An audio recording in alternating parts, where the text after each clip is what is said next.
This is Paris on Politics from Fox 32 Chicago. Some opening shot thoughts. Trying to keep up with President Trump's social media is like trying to field line drives from 4 different batters at the same time. The hits come rapid and in all different directions. On Sunday evening, President Trump posted that as part of the, quote, largest mass deportation in the United States' history, quote, we must expand efforts to detain and deport illegals in America's largest cities like Los Angeles, Chicago, and New York. The president goes on to admit that politics is playing a big role in his thinking. Quote, these and other such cities are the core of the Democrat power center, where they use illegal aliens to expand their voter base, cheat in elections, and grow the welfare state, robbing good-paying jobs and benefits from hardworking American citizens. Now, there is no evidence illegals are voting or helping anyone cheat in any election. But the president, in his effort at what he says is historic deportation totals, decides to ignore the millions upon millions of undocumented residents that live in red states. According to statistics from the Department of Homeland Security, as of 2022, the states with the highest number of undocumented residents are California with 2.6 million, Texas with 2 million, and Florida with around 600,000. So what did states 2 and 3 have in common? They have Republican governors and Republican majorities in both state houses and Congress. But for some reason, the president doesn't mention ramping up deportation efforts there. His defenders say it's because the blue states have sanctuary laws that supposedly make it more difficult for ICE to detain and deport, which is why the subtext of the president's social media post is important and leads one to believe his aim is more political than practical, to inflame tensions in blue cities and states while protecting red ones. Without question, sanctuary laws are controversial and deserve debate.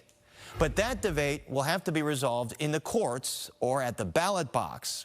A president who chooses to carry out law enforcement actions solely based upon political affiliation is one who doesn't seem serious about solving a problem as serious as illegal immigration.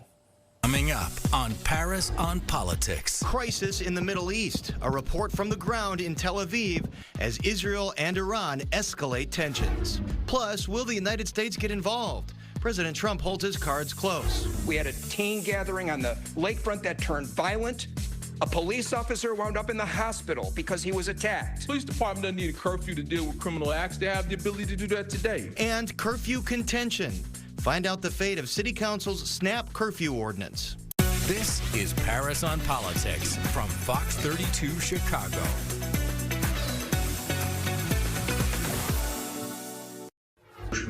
America getting involved in this would be 100% to its detriment. The damage it would suffer would be much more than what Iran would possibly suffer.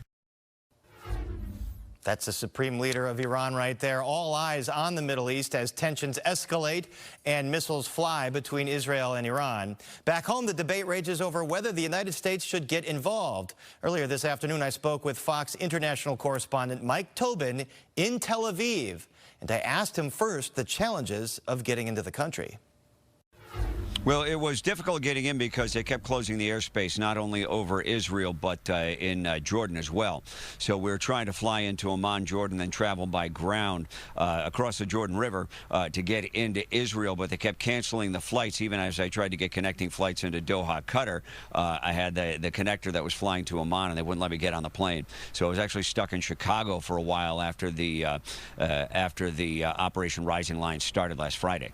And I know, we've seen the images of missiles actually getting through the missile defense shield and causing damage and death. What is the sense that you're getting on the ground, and what is the tenor of the people there right now? The tenor of the people right now is that they are definitely afraid of the missiles as they come in. These missiles that Iran has been firing, the Fajr rockets and other ordnance, are much more powerful than the kind of things that have been fired from Lebanon and from the Gaza Strip. There was one that hit very close to the U.S. consulate, which is about a mile off to my right now. And it was big enough that it blew out the windows in the U.S. consulate. And it took out really all of the windows for all the buildings for about a 3-block radius. this. So this is a kind of weapon that, if you look at it, if it were to say hit some of the empty space behind me here, this whole area would be covered with shrapnel. So the people are heeding the warnings, and when the warnings go out, they all get close to a bomb shelter, and they do go inside. And that is why, despite the hundreds and hundreds of rockets that have been fired at Israel, you've got the multi-layers of the missile defenses, which have been very effective, but they're still not 100%. You're shooting a bullet with a bullet in mid-air when you're trying to knock these missiles out of the sky. So when the missiles do land, when they do get through the defenses, people are largely in the shelters, and you only have 24 people on the Israeli side who have been killed, which is sad, but it's quite remarkable. And, you know, amid all this, you've got Ayatollah Khomeini basically putting out some statements, some cryptic statements saying be prepared for something big. How is that being received out there, and does your reporting tell you what exactly that might be?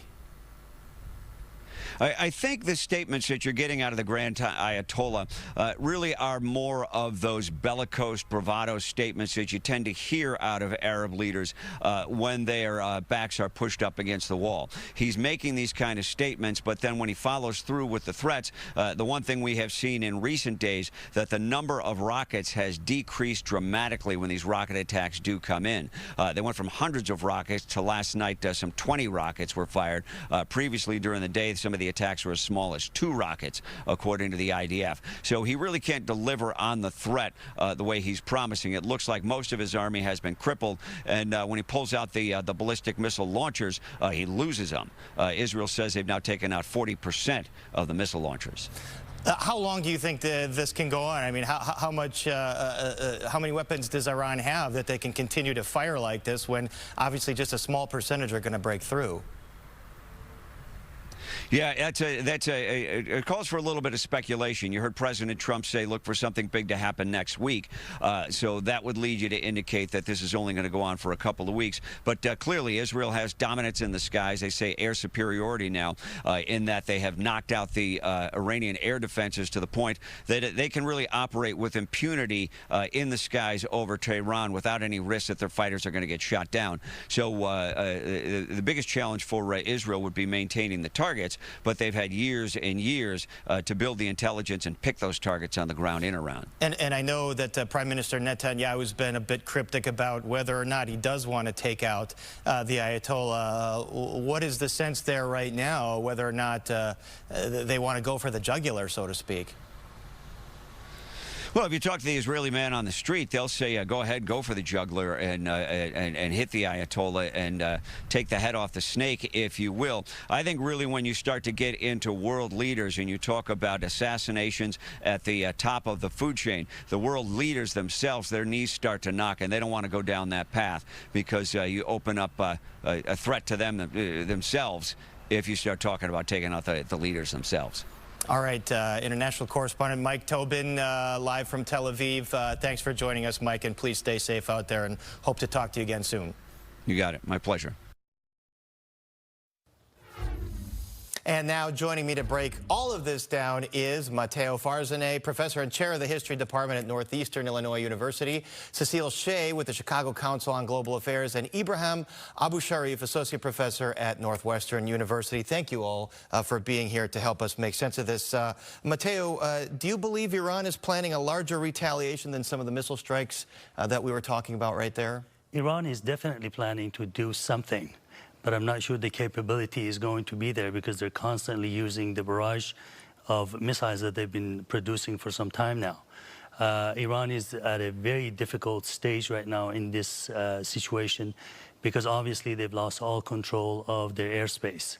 So it remains to be seen how much Israel will succeed in finding where these missiles are and whether or not they're going to be accessible for them to destroy. And that's the question, too, that a lot of folks are asking. Can Israel actually bomb a supposed nuclear program out of existence? No, that is the answer. The U.S. might be able to, and that's really what Iran is worried about right now. The U.S. has very large bunker buster bombs that have not been used on a mountain, which is basically where one of the key sites for Israel's operation is located. So I imagine what the military has told President Trump is they have these bombs, but A, they don't really know how they would work in the real world. B, there would be massive civilian casualties, and C, we don't know what's in that mountain. If there is fissile material in there, you know, there could be a fallout problem. So it's not something that anybody wants to do, and I would say it's not something President Trump wants to do. I really think he wants a ceasefire, and that a lot of his bellicosity is to try to pressure Iran to come to the table, and I think he'd be ready to make a deal with them. And this is, he kind of, you know, telegraphs what he wants on social media, saying he wants them to come to the table and make a deal. But do you think that that's possible given the escalated situation now? Well, I think it's more possible now than it was in the past because of the pressure points that are being applied by the military bombings and the destruction. However, I think diplomacy led by militarism is not the most effective way of doing things. The United States and Iran were in conversation. Iran is eager to have this isolation broken, and they're eager to get their funds that are frozen back, and they're eager for international trade. And so they were eager, they were ready. This put a wrinkle in the whole plan in this conversation. However, if we're just looking at the Iran in isolation, what's happening now in isolation, we're missing the larger point. For the last 25 years, the Western world has been saying Iran is 3 months away from a nuclear weapon. I mean, I don't think the media is interrogating that assumption enough. Like the Iraq War, the weapons of mass destruction, the yellow cake arguments. I was going to say it sounds like deja vu a little bit. It's a problem, but Iran is not Iraq. The Iranians will not. It'll be much more difficult to defeat. And even the United States intelligence director Tulsi Gabbard said there is no intelligence that suggests that Iran is close to acquiring a nuclear weapon. But if Prime Minister Netanyahu in Israel were to actually target the supreme leader in Iran, what would come after that? I think the reviewers would be good to be notified or informed that nothing that the State of Israel has done in the past, historically speaking, or will be doing probably in the future, has been without the explicit permission of the United States and the green light that it gets. The viewers also should know when Saddam Hussein in 1980 attacked Iran, it just so happened that on that week, the American ambassador suddenly decided to go on vacation, and all the cables that were coming in, that there is an imminent attack on Iran, they were just basically ignored. And she just comes back after a couple of weeks and says, we had no idea. Now the sources that are coming out and being declassified kind of points to something else. So I think it's important to know that State of Israel, as independent with the Constitution as it is for the Jewish people, cannot make decisions like that because the main protector, which is the United States and the American taxpayers, need to know anything that happens beforehand. And you have President Trump basically saying, well, we may join in, we may not join in. What do you think the United States' role is going to be here? And do you think Netanyahu, with the blessing of the United States, might actually try for the supreme leader? Well, so there's two things. One is, while I agree with you, in general, past leaders coordinated closely with the U.S., Bibi Netanyahu does not. And it was a frustration for Joe Biden, and it's been a frustration for the president. Now, the president is now hinting that he knew or that he supported this, but he was saying for weeks that he was opposed to Israel doing anything, and they were saying this behind the scenes very closely, and everyone in the Mideast believed he was saying this. And according to some New York Times reporting, it sounds like because Netanyahu moved the ball forward, Trump just kind of jumped on. He jumped on. He saw a way for himself to make some political points at home and perhaps to push Iran a little more, because he does think that Iran needs to stop its nuclear program. But to your point, you know, I'm not even sure what good would be done if the Ayatollah were to be taken out, frankly. And if there's one thing that Israel understands, it's Iran. Remember, it has a significant Iranian population inside Israel. Voice of Israel is listened to in Iran. As both of the other guests said, Israel just has excellent sources in Iran. And I think that the people around Netanyahu would tell him that the risks of taking out the Ayatollah in the countryside, where the Ayatollah is popular, would be too great. So I'm not sure that's something that even Netanyahu would want to do, and I don't think it's something Trump would think was a good idea. But as you pointed out earlier, everything that he says, you can't always know what he's going to say. Well, we're going to have to monitor his Truth Social account. Right. But Ibrahim Abu Sharif, you were saying that Iran is not Iraq. But would there be a vacuum here of power that could spill out into a wider conflict and be dangerous for the United States as well as other countries. Well, even without a vacuum, this is destabilizing for the region, and this is problematic, and because this region is a powder keg. There's a lot of frustration in a lot of Arab capitals right now, and even if you read past the bluster of the Arab leaders and Persian leaders, you have to understand that we have to delineate Arab and Persian. Yeah, we do. We have to do that. Of course, it's basic. And but the thing about taking out the leader here is that we have to understand that he's a human being and he has a position as a religious leader, but he's also highly symbolic. If something happens, if Israelis do try to assassinate him and they succeed, this is going to open something Israelis I don't think they can handle. And so this is something you don't touch. And I think it's highly problematic. It's really boneheaded if this is part of the strategy. I'd be curious, part of the strategy too, Cecile Shea, looking in the broader context and these spheres of influence, what about Russia? What about China? What do they think of all this? You know, I think that now that they look back at the last 50 years of history, I think they wish that the U.S. and the Soviet Union had done more to stop proliferation, which in the end is what we are trying to do here. I think that the U.S. involvement, the European involvement has been less about Israel, and it's been very much that we don't need another politically less than stable nuclear-armed country in the world. So I think that Russia quietly would prefer not to have a nuclearized Iran. They're not going to say that publicly. You know, China, it's certainly not in China's interest to have instability in a part of the world from which they get all of their oil. So I think that everyone would benefit from a ceasefire at this point. And just to climb onto what the professor was said, don't forget that taking out the Ayatollah would also destabilize Iraq. And that's the last thing that any of us need right now. Could destabilize Syria more than it's already destabilized, which would be saying something. So, and that was going to be my question for you, Matteo. How destabilized would that entire region become? Well, the point that our colleague was saying is very true. If you take out Ayatollah Khomeini, nothing's going to happen. There's somebody in the wings waiting to take the lead. But what will happen is that he is going to be made a martyr. He is going to be revered more, probably by average person that might not revere him right now. And that's going to be caused to be ever more so anti-Israeli or anti-American. So the feelings will be quite larger than it is right now. And also, I think it would be amiss for us not to mention that if Bibi Netanyahu aims at military or nuclear infrastructure, they're actually not doing that completely, because up to now, 9 nuclear scientists have been killed. There is over 224 innocent people that are killed. A children's hospital has been bombed. Schools are being bombed. And there's massive chaos right now in Tehran and all over Iran. And I think the public needs to know that. And then we've seen this play out, unfortunately, already in Gaza and Palestine. My thanks to Matteo Farzaneh, Cecile Shea, and Ibrahim Abu Sharif. Thank you so much for helping us understand this. And up next, City Council greenlights a snap curfew proposal, but it's as good as gone once it reaches Mayor Johnson. After months of debate and delays, City Council narrowly passes the so-called snap curfew ordinance by a 27-22 vote, but not before some impassioned debate. We had a teen gathering on the lakefront that turned violent. A police officer wound up in the hospital because he was attacked last night. If we don't pass this curfew ordinance, it's going to happen again. Police department doesn't need a curfew to deal with criminal acts. They have the ability to do that today. Now, that victory was short-lived, as Mayor Johnson soon after said the ordinance is as good as dead.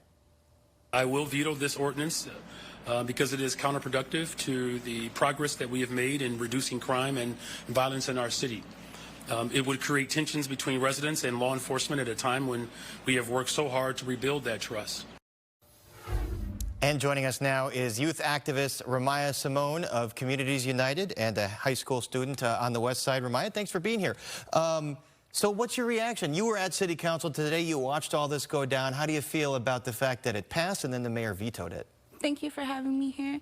And how I feel about it is, I feel misheard, you know, and I also feel used. I definitely feel used because few aldermen, especially Alderman Hawkins, he did speak with youth, and he made it seem like he wanted to, like he was trying to advocate, or he was trying to hear our feelings. But in this city council meeting today, he didn't even mention the conversation that he had with youth. Not even so on a yes or no what he was going to say for the snap curfew, but just to show that he still took our lived experiences and that he heard them and that he at least took them into consideration. But he didn't. He only highlighted the negative. And what was the message that you wanted to give him? I was encouraging the city council today to vote no on the snap curfew violence because the ordinance, it was harmful. It wasn't helpful at all to youth voices, and it wasn't helpful at all to public safety. And what Hopkins is saying is that police could use this to disperse some of these teen gatherings if they grow out of hand, before they grow out of hand, to avoid violence. What do you think about that? See, isn't it already a curfew, right? So I feel like spending more money on another curfew is a waste of money for the city and waste of taxpayers' dollars. And what is that? Mayor Johnson talks about, he agrees with you clearly, and he wants more investment in youth programs. Is that the solution that you see? More programs, more, like one alderperson said, there used to be a skating rink in her ward, and that's gone. More things like that. There are no things to do in some of the West Side and South Side communities where kids need stuff to do.